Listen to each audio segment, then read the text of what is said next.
Nós vamos hoje então começar uma nova série sobre o dinheiro e eu, né?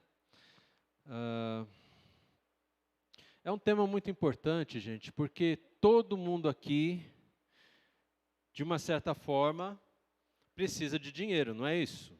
Mexe com dinheiro. Dinheiro é algo importante, não é?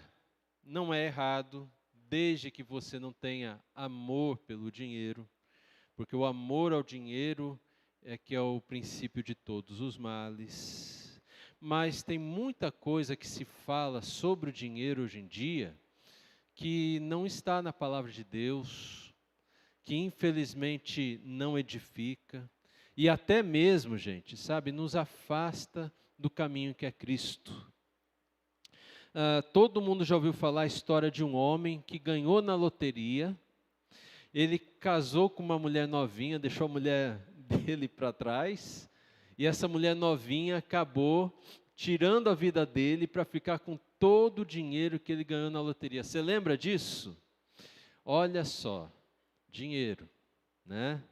Dinheiro. Jesus contou a parábola do homem louco, porque esse homem louco, ele achava assim que tendo abundância de tudo, sendo muito rico, tudo estava resolvido na vida dele.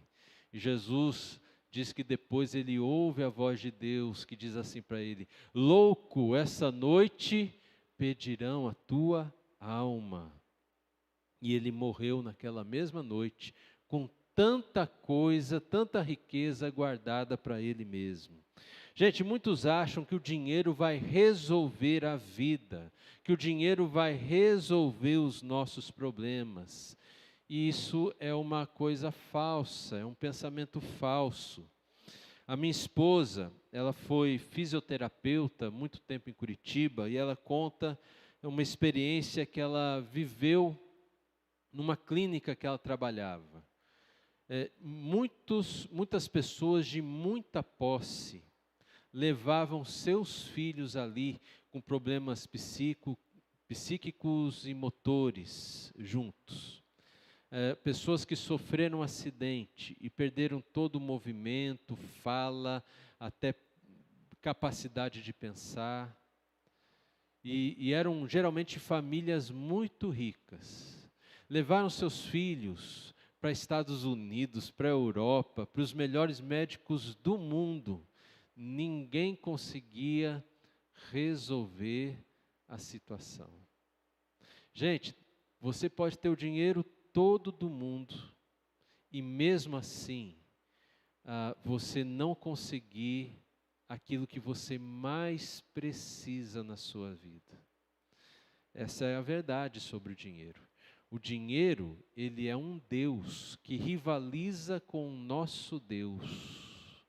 E se você amar o dinheiro, você não vai amar a Deus. Jesus falou isso.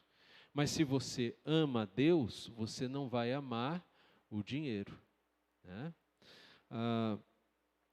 E hoje eu queria falar com você sobre prosperidade bíblica. Esse é o nosso tema hoje.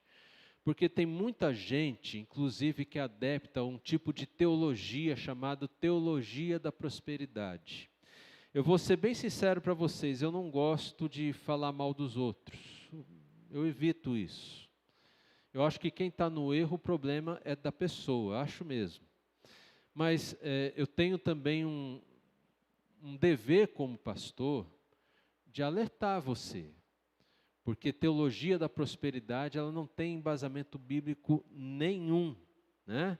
Ela não tem assim como você dizer que é a vontade de Deus que você viva em busca de uma prosperidade que faça você ter mais dinheiro que todo mundo e isso resolver seus problemas.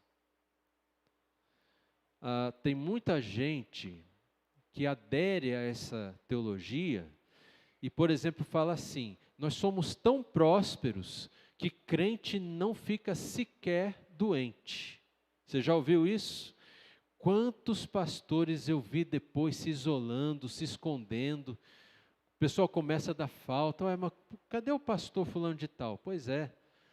Ó, não conta para ninguém, mas ele ficou doente, ele ficou até com vergonha de pregar, porque pregava que crente não ficava doente por causa da tal da prosperidade, e olha só o que deu, né? Gente, cuidado. Tem muita gente nas mídias, na televisão, que começa a fazer esse tipo de pregação, e se você for atrás, esperando mágicas, milagres, você vai acabar sendo enganado. Aconteceu comigo. Quando eu era adolescente, eu fui com meu pai, acho que era um sábado de manhã, num hotel, o pessoal estava fazendo uma palestra, um negócio diferente lá na cidade que a gente vivia, e o pastor que estava à frente falou assim, olha, Deus quer prosperar você, mas você tem que ter um sinal de fé, e você tem que dar dinheiro aqui, para você ter fé, mostrar que tem fé, que Deus vai fazer com que você fique rico, você fique próspero, assim que era a pregação. Pior, eu era inexperiente, né? E eu não sentei junto do meu pai, eu era inexperiente, recém tinha saído de uma empresa, feito um acerto que para um adolescente de 16 anos era um excelente dinheiro. Não dá para sustentar uma família, mas para um adolescente era algo fantástico. Gente, eu entreguei todo o meu dinheiro, todo. Até hoje, nada do que eles falaram se cumpriu. Eu não tenho raiva deles, eu sou de Cristo. Eu oro para que todos eles sejam abençoados, no nome de Jesus. Não é uma questão de ódio, de não gostar, porque me enganaram, agora eu vou me vingar. Eu não estou me vingando de ninguém. Mas estou dizendo para você que muita gente faz coisa errada em nome de Deus. E esses pregadores são eles que enriquecem. E não você que acaba ouvindo uma palavra assim e dando todo o seu dinheiro. Por isso, meus irmãos, não é para você ficar dando todo o seu dinheiro para a igreja. Amém? Amém? Que susto, eu pensei que vocês não tinham gostado, vocês queriam dar todo o dinheiro para a igreja, né? Não, não é assim. Veja bem, eu estou falando isso, mas o meu sustento vem da igreja. Se aumentar a arrecadação algum mês aqui da igreja, o que eu ganho é fixo, eu não vou ganhar mais. E se algum dia diminuir a arrecadação da igreja, eu também não vou ganhar menos, porque o que eu ganho é fixo. Só que a igreja vai ter mais dificuldades, não é isso? Então, quando você é fiel nos teus dízimos e ofertas, nós vamos conversar isso nos próximos domingos, dízimos, ofertas, né? Deus vai te abençoar.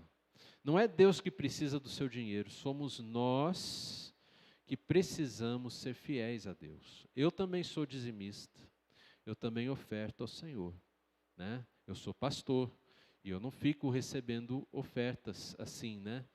De jeito nenhum. Eu tenho o meu sustento e a igreja tem sido muito fiel, eu louvo a Deus por isso, fiel em todo o meu sustento.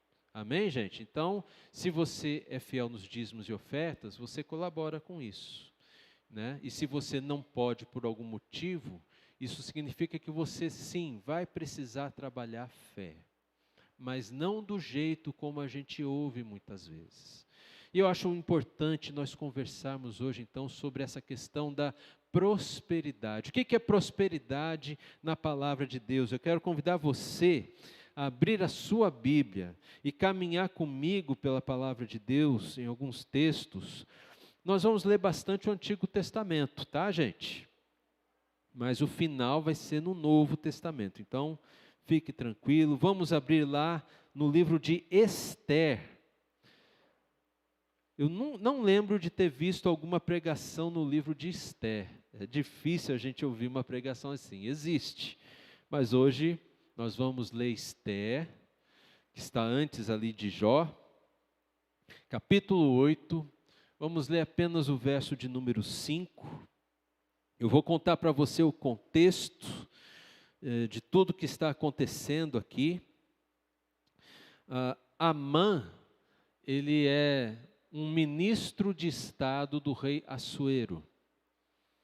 E Amã odiava o povo de Deus e fez uma lei que desse direito a ele, quem mais quisesse, matar os judeus todos num determinado dia.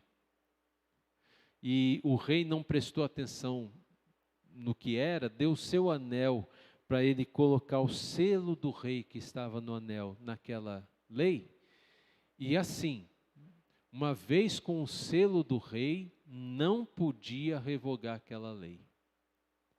E o rei Assuero não sabia que Esté, sua esposa, era judia. E quando Esther conta a história para ele, aí há um rebuliço, né? Lá no palácio, Amã é enforcado. E assim, Esther chega aqui no verso de número 5, no capítulo 8, ela faz um pedido para o rei. Se for do agrado do rei, se eu achar favor diante dele, se isto parecer justo aos olhos do rei, e se nisto lhe agrado, que se escreva uma ordem revogando os decretos concebidos por Amã, filho de Hamedata, o Agagita, os quais ele escreveu para aniquilar os judeus que se encontram em todas as províncias do rei.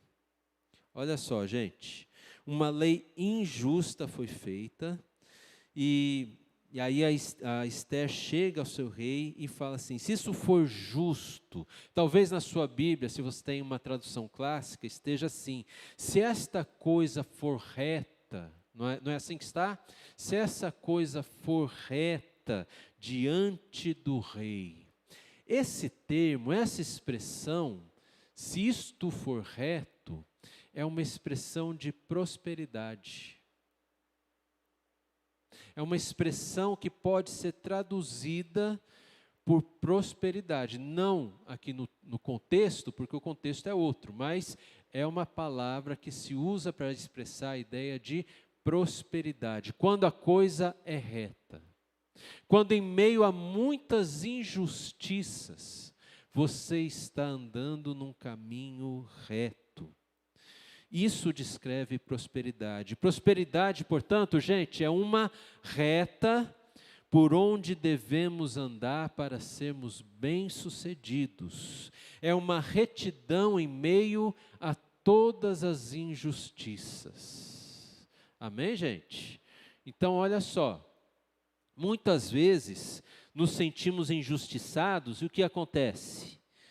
Nós queremos fazer justiça com as próprias mãos e acabamos andando por caminhos que não são tão retos assim.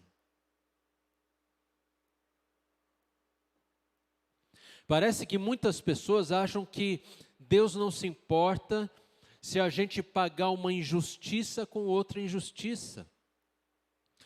E Deus se importa. Deus quer que o nosso caminho seja sempre reto. E não importa a injustiça que você sofra, se o teu caminho for reto no caminho de Deus, por maiores que sejam injustiças, Deus vai prosperar o teu caminho. Amém, gente? Isso é prosperidade. Vamos lá para Eclesiastes 10. Olha só o que diz a palavra. Eclesiastes capítulo 10. É um texto bem diferente do que a gente está acostumado a ler. Eu vou ler desde o 8, porque é um texto que vai falar de perigos. Perigos. Você passa perigos na vida? Sim ou não? Estou vendo todo mundo com máscara, né? O perigo está grande, né, gente? Então, olha só, perigos, né? Quem abre uma cova acaba caindo nela, e quem arromba um muro será mordido por uma cobra, quem arranca pedras será ferido por elas, e o que racha lenha se expõe ao perigo. Olha o verso 10, se o machado está embotado e ninguém o afia, é preciso redobrar a força, mas com sabedoria se obtém bom êxito. Aqui no verso 10, essa sabedoria, ela remete à prosperidade. A prosperidade. Tem coisas na vida que a gente faz tão errado, que a gente faz tão na preguiça, ou tem tantos riscos que a gente corre, e a gente deixa de fazer algumas coisas que precisaria fazer em nome do risco, né, por preocupação com o risco, que a vida fica muito mais difícil. A vida não fica assim mais fácil.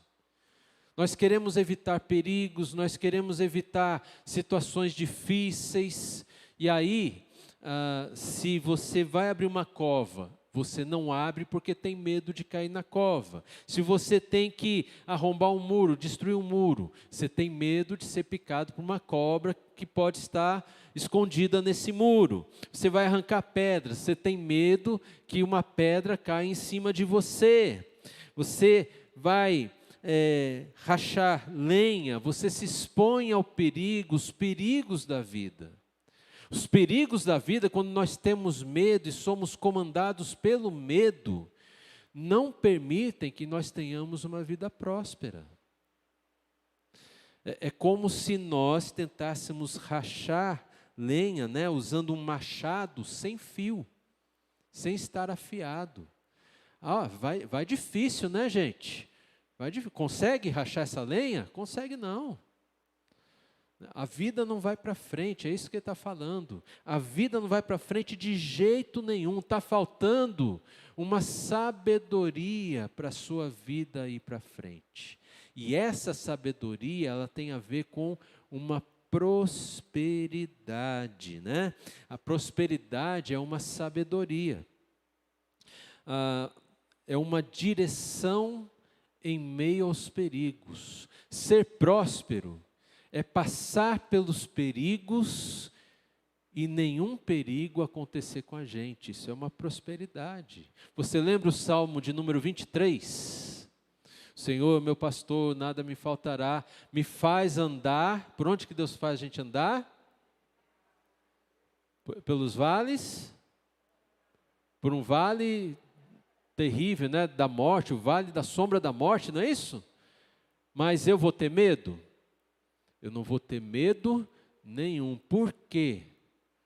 Porque tu estás comigo. Tu estás comigo. Então, quando o medo não domina a nossa vida, nós somos prósperos. Nós passamos por todos os perigos, abençoados por Deus. Você está passando por algum perigo hoje, não está não, gente? Todo mundo está passando por perigo. Quais são os perigos que te metem medo? Você tem medo pelos teus filhos, medo por você, pelos teus pais, medo porque você já viu coisas ruins acontecendo com você. Gente, quantas pessoas nós perdemos, né? Quando eu estava pensando nesse texto, falar de Deus que nos salva, nos livra dos perigos, mas eu lembro de pessoas que nós perdemos. Sexta-feira mesmo eu perdi um amigo querido, um pastor.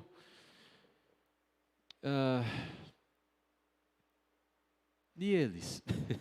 Não é a pergunta que a gente faz? E eles? Mas eu creio, acho que nós cremos num Deus tão poderoso, que mesmo em meio à nossa morte, ainda assim nós podemos ser prósperos. Porque quando estivermos com o Senhor, estaremos apenas aguardando a nossa ressurreição, amém, gente?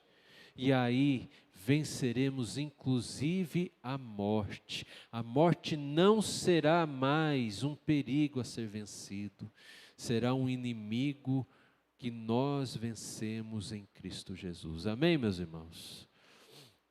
Essa é a nossa fé.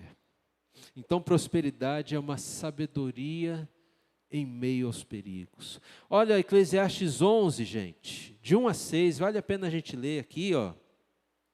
Aqui ele fala um pouquinho mais sobre dinheiro, inclusive. Lance o seu pão sobre as águas, porque depois de muitos dias você o achará. Lançar o pão sobre as águas tem a ver com comércio marítimo. É isso que estava em vista aqui do escritor, né? Do pregador.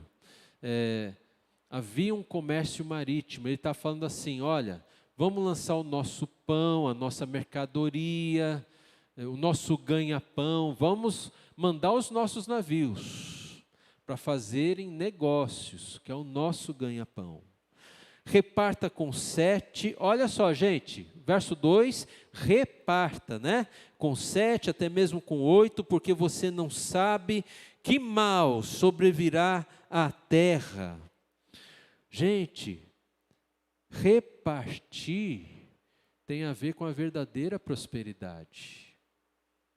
Não é tanto o ganhar, o receber, mas o próspero, verdadeiramente próspero, aquele que reparte. Amém, gente? Olha, o mundo nos passa uma mensagem diferente. Que você tem que ser rico, que você tem que ganhar, que você tem que ter mais e mais e mais, juntar mais para você. Mas isso não é prosperidade. A prosperidade é quando você reparte. Não quando você ganha, não quando você recebe, mas quando você reparte. Por isso a gente conversa às vezes em casa com os amigos, a gente observa o seguinte, olha, tem pessoas que economicamente são mais pobres, mas o que você vê elas fazendo? Repartindo facilmente o almoço, o ganha-pão, né? o pãozinho, aquilo que está precisando com alguém que não tem. Não é verdade, gente? Quantas vezes nós vemos isso? Isso é prosperidade. Essa é uma verdadeira prosperidade, e não você ficar ganhando, juntando. É isso que o texto está nos mostrando, gente. Olha só. Verso 3, se as nuvens são cheias, derramam chuva sobre a terra, se uma árvore cai para o sul ou para o norte, no lugar que cair, aí ficará. Quem somente observa o vento nunca semeará, e o que olha para as nuvens nunca fará colheita. Assim como você não conhece o caminho do vento, nem sabe como se formam os ossos no ventre da mulher grávida, assim também não entende as obras de Deus que faz todas as coisas. É como se ele estivesse falando assim para a gente, olha, Deus, Ele comanda até os lugares onde você investe o seu dinheiro. Até ali, Deus é soberano. Mas você não sabe o que Deus vai fazer. Então, não invista só num lugar, invista em vários lugares. Ele fala isso, né, de investimento, né? Se você investir só de um lado e a árvore tombar para o outro, ela não vai para o lado que você estava, vai ficar naquele lado. Você perdeu o teu investimento. Essa é a ideia que ele está dizendo. Agora, olha ali comigo o verso de número 6. Semeie a sua semente de manhã. E à tarde não fique de braços cruzados, porque você não sabe qual irá prosperar. Se esta, se aquela ou se ambas serão igualmente boas. Nós não sabemos qual vai prosperar. Então a verdadeira prosperidade, o que o autor está querendo dizer para a gente é o seguinte: a verdadeira prosperidade é estar alinhado com Deus. É ser um só coração com Deus. É conhecer a Deus. É andar com Deus. É ouvir a voz de Deus. Isso é a verdadeira prosperidade para todos nós. Amém, meus irmãos? Então, se você for alinhado com Deus, você vai ser próspero. Você vai ter condições de repartir com todos e nunca vai faltar nada para você. É por isso que uma das funções importantes da igreja hoje é nós assistirmos as pessoas, inclusive com os bens materiais, com a comida, com a cesta básica, com o que as pessoas precisam. É importantíssimo. E quando nós cremos que Deus nos abençoa assim, para repartirmos com o outro, aí então nós verdadeiramente provamos que somos prósperos. Amém, gente? Vamos para os últimos textos do Antigo Testamento. Abra comigo lá em Gênesis 39. Se você faz parte de um dos grupos de discipulado, você teve condições, semana passada, retrasada, encontrar com o teu grupo, você vai lembrar desse texto, tá? Gênesis 39. Nós vamos ler o início e o fim desse capítulo. 39, de 1 a 5. Lá conta a história de José, que nós chamamos, apelidamos José do Egito, né? E José, lá no verso 1, foi levado para o Egito. Potifar, oficial do faraó, comandante da guarda, egípcio, comprou-o dos ismaelitas que o tinham levado para lá. O Senhor Deus estava com José, que veio a ser homem próspero, e estava na casa do seu dono egípcio. Potifar viu que o Senhor estava com José, e tudo o que ele fazia, o Senhor prosperava em suas mãos. Assim José achou favor diante dos olhos do seu dono, e o servia. E ele pôs José por mordomo de sua casa, e lhe passou às mãos tudo o que tinha. E desde que Potifar o fez mordomo da sua casa, e encarregado de tudo que tinha, o Senhor abençoou a casa do egípcio por causa de José. Gente, eu acho esse um dos textos mais impressionantes da palavra de Deus.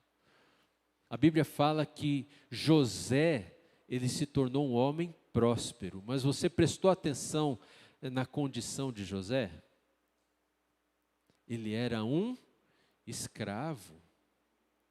Escravos não têm direito. Escravos não têm vida própria. Escravos, eles estão totalmente nas mãos do seu senhor. Se o senhor dos escravos é um senhor ruim, esse escravo vai sofrer a vida toda. Ele é um escravo. Mas mesmo sendo escravo, José era um homem próspero. Mas José não enriquecia. Você já viu escravo rico? Escravos não enriquecem. Escravos não ganham dinheiro para si. Escravos podem até ganhar dinheiro, mas fica tudo com o seu senhor. E, no entanto, ele era próspero. Vamos lá para os versos 21 e 23 de Gênesis 39. Olha só. O Senhor, porém, estava com José, foi bondoso com ele e fez com que encontrasse favor aos olhos do carcereiro. Este confiou às mãos de José todos os presos que estavam no cárcere, e José fazia tudo o que se devia fazer ali. O carcereiro não se preocupava com nada que tinha sido entregue nas mãos de José, porque o Senhor estava com ele, e tudo o que ele fazia, o Senhor prosperava. Gente, prosperar é uma coisa, e ser rico, materialmente falando, é outra coisa. Amém? Vocês estão entendendo isso? Ser próspero é uma coisa, e ser materialmente rico é outra coisa. Deus não promete na sua palavra que nós vamos ser materialmente ricos, mas Deus tem para nós uma prosperidade, sim. Uma prosperidade que reparte, uma prosperidade generosa.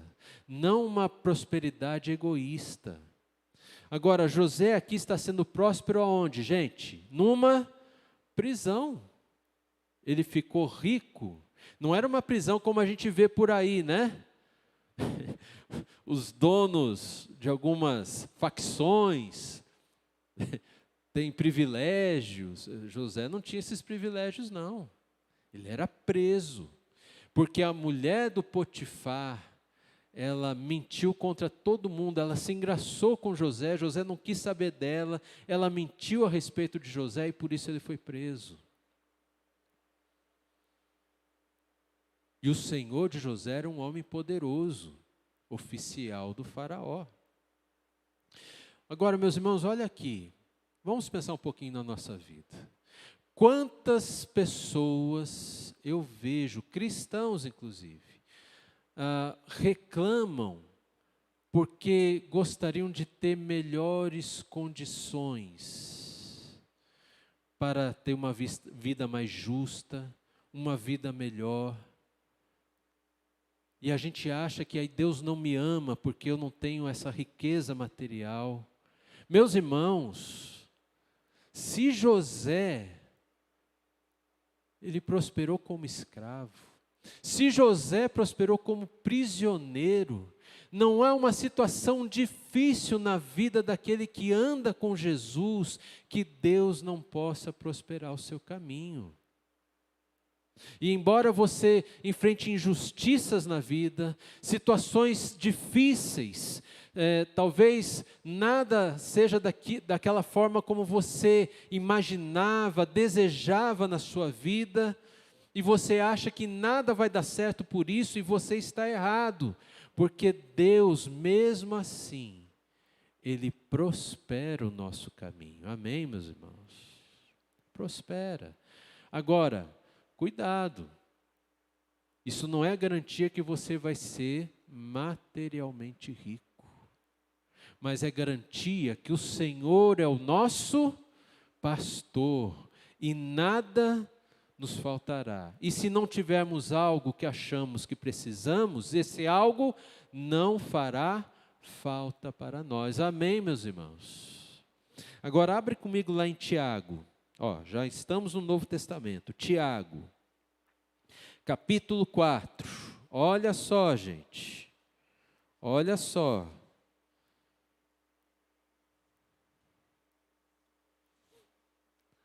Nós vamos ler Tiago 4, de 1 a 4. Texto muito conhecido de muitos de nós. Olha só o que diz ali. De onde procedem as guerras? A briga que há entre vocês. De onde, senão dos prazeres que estão em conflito dentro de vocês? Vocês cobiçam e nada têm. Matam, sentem inveja, mas nada podem obter. Vivem a lutar, a fazer guerra, nada têm, porque não pedem. Pedem e não recebem, porque pedem mal para esbanjarem em seus prazeres. Gente infiel. Vocês não sabem que a amizade do mundo é inimizade com Deus? Olha como Tiago coloca as coisas aqui, gente. Vocês cobiçam e nada têm. Lá em Tiago ainda, segura aí, não desmarca o capítulo 3, mas vai lá para o capítulo 1. Olha só. Capítulo 1 de Tiago, a gente vai ler o que é pecado.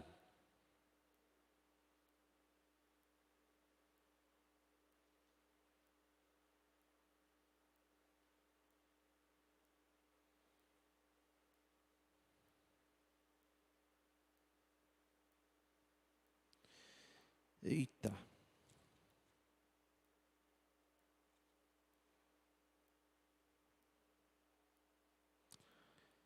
Gente, não estou achando o versículo não.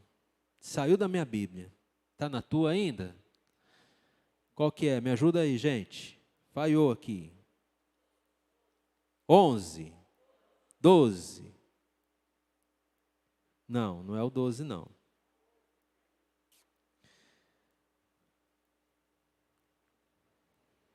que fala da cobiça. Isso, 15. Obrigado, gente. Desculpa a vergonha que eu passei aqui, mas é assim mesmo. Olha lá. 15. Então a cobiça, né? Ali no capítulo 3 a gente viu, né? No capítulo 4 a gente viu no verso 2. Vocês cobiçam e nada têm. Olha o que o Tiago fala da cobiça. A cobiça, depois de haver concebido, dá luz ao pecado. Toda cobiça tem a ver com pecado, e pecado gera a morte. Então, o que Tiago está falando assim, a gente pede muitas coisas a Deus por causa da nossa cobiça, e Deus, porque nos ama, não atende a nossa oração, porque não quer que a gente peque. Então, se você pede muita riqueza material, você vê alguém que você acha que está melhor materialmente que você fica querendo a vida daquela pessoa, os bens daquela pessoa. Deus não vai te ouvir. Você vai ficar com inveja, vai brigar, vai acontecer um monte de coisa ruim, mas Deus não vai te ouvir porque Deus te ama. E cobiça é pecado, Deus não compactua com pecado. E muitas vezes nós oramos pedindo mal para Deus, porque a gente quer mostrar para os outros, olha, agora eu estou podendo, agora eu tenho bens, agora eu sou alguém. E a gente acha que o dinheiro faz da gente alguém, o dinheiro não faz você ninguém. Dinheiro, ele é uma bênção para ser usado. É um ótimo servo, mas é um péssimo senhor. E se você amar assim o dinheiro, as riquezas, Deus não vai ouvir as tuas orações. E para finalizar, meus irmãos, quero pedir para que você deixe aberta a sua Bíblia em Filipenses capítulo 2. Paulo fala sobre o homem mais próspero da história. Ele era Deus. E ele assumiu a natureza humana. Sabe de quem eu estou falando, né? O Senhor Jesus. Ele é o próspero de Deus. Ele é a nossa prosperidade. Olha ali, Filipenses 2, verso 5. Paulo começa falando assim, ó: tenham entre vocês o mesmo modo de pensar de Cristo Jesus. Em algumas Bíblias estão assim, o mesmo sentimento que houve em Cristo Jesus. Não é assim que está aí, gente? É desse jeito, né? Olha só, nós precisamos buscar mais a Jesus. Pensar como Jesus, sentir como Jesus. Como que Jesus pensou? Como Jesus sentiu, gente? Verso 6. Que mesmo existindo na forma de Deus, não considerou que o ser igual a Deus deveria ser algo que ele devia se apegar. Olha só, ele era Deus, mas ele não se apegou à sua divindade. Ele abriu mão. Gente, quando as pessoas vão atrás do dinheiro, elas se sentem deuses. É sério. A gente vê isso na mídia, gente que tem poder nas mãos, que tem dinheiro, se porta como se fosse um Deus, está acima de tudo e de todos, acima das leis. Gente, não é isso que Deus tem para nós. A gente tem que pensar como Jesus. Jesus era Deus. Mas ele não levou em consideração que ser Deus era algo que ele tinha que se apegar. Ele se desapegou, né? Pelo contrário, ele se esvaziou, assumindo forma de servo, tornando-se semelhante aos seres humanos. Quando fala forma de servo, servo aqui é a palavra escravo. O que significa que Jesus não foi um ser humano qualquer. Olhe para as Escrituras, onde Jesus nasceu? Jesus não nasceu num palácio. Jesus não nasceu numa família rica. Quando Jesus nasceu, não havia sequer lugar para ele entre as pessoas. Ele nasceu como um escravo, um ser humano dos mais humildes. Amém, gente? Olha só. E reconhecido em figura humana, ele se humilhou, tornando-se obediente até a morte e morte de cruz. Por isso também Deus o exaltou, sobremaneira, e lhe deu um nome que está acima de todo nome, para que ao nome de Jesus se dobre todo o joelho, no céu, na terra, debaixo da terra, e toda língua confesse que Jesus Cristo é Senhor, para a glória de Deus Pai. Amém. Amém. Isso é prosperidade. Jesus deu a sua vida para ganhar a nossa vida. Ele é o próspero do Pai. E é o mesmo Jesus que contou a parábola que eu citei no início da nossa conversa do homem louco, que achou que prosperidade era juntar tudo do bom e do melhor para si, derrubar os celeiros antigos, construir maiores, ter um império material fantástico. E naquela mesma noite ele perdeu a sua vida. Nada daquela riqueza resolveu o seu problema da morte. Jesus, ele morreu por mim e por você. E ele é próspero.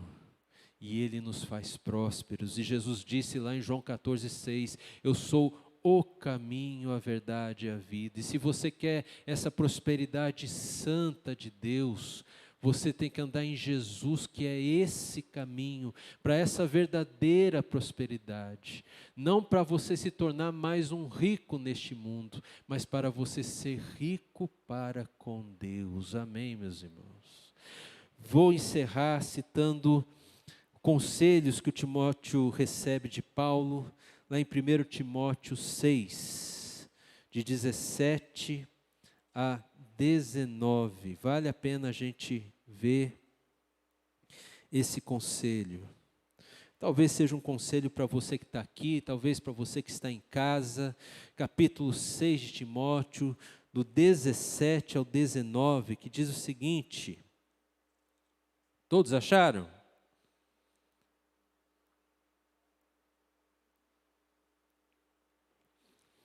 Exorte os ricos deste mundo, a que não sejam orgulhosos, nem depositem a sua esperança na instabilidade da riqueza, mas em Deus, que tudo nos proporciona ricamente para o nosso prazer. Paulo aqui está falando assim, gente, não é errado ser rico, não é errado você ter dinheiro, mas não coloque a tua esperança, não coloque o teu amor nessas riquezas, né? Elas são instáveis. Se você olhar para as pessoas mais ricas que você vai ver que eles têm um medo. Sabe qual é o medo? Perder a riqueza deles. Porque riqueza é algo que se perde fácil demais. Fácil demais. Qualquer pandemia, qualquer crise, qualquer lei federal confisca as nossas riquezas.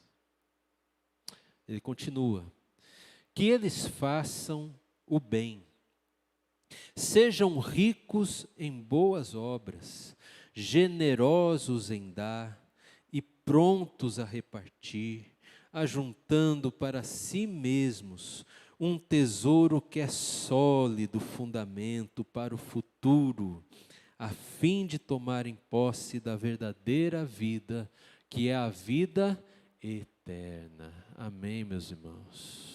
Ou como Jesus falou, né? Não juntem tesouros que a traça e a ferrugem corrói, mas juntem tesouros nos céus. Precisamos aprender a ser ricos com Deus. Sabe, gente, toda vez que eu lembro atitudes de irmãos aqui da igreja, servindo, ajudando, se prontificando, eu fico tão feliz, tão feliz. Que bom, acho que a gente está entendendo algo maravilhoso. Mas nós precisamos andar mais e mais nesse caminho. Essa é a verdadeira riqueza, essa é a verdadeira prosperidade. É o repartir o pão. Jesus estava com uma multidão de 3.000 só homens, sem contar mulheres e crianças. O que Jesus tinha nas mãos? 5 pães e 2 peixinhos. Jesus é próspero. Ele repartiu. Todos se saciaram da sua fome. E sobrou quanto ainda, gente? 12 cestos cheios. Esse é o nosso Senhor Jesus Cristo. Essa é a prosperidade de Deus. Eu não sei como está a sua vida nesses dias difíceis. Eu não sei quais são as dificuldades que você está passando, mas é certo que todos nós estamos passando. Mas mesmo assim, Deus quer que nós sejamos um povo próspero, que cada vez mais compartilha com os outros os 5 pães e 2 peixinhos da nossa própria vida, com oração, com ação de graças, crendo que tudo Ele irá prosperar. Amém, meus irmãos? Vamos orar? Vamos baixar as nossas cabeças, vamos pedir a Deus que nos dê um coração prosperamente generoso. Próspero e generoso. Um coração que está pronto a repartir. Eu não sei se você já tem feito isso, mas se você não tem feito ainda,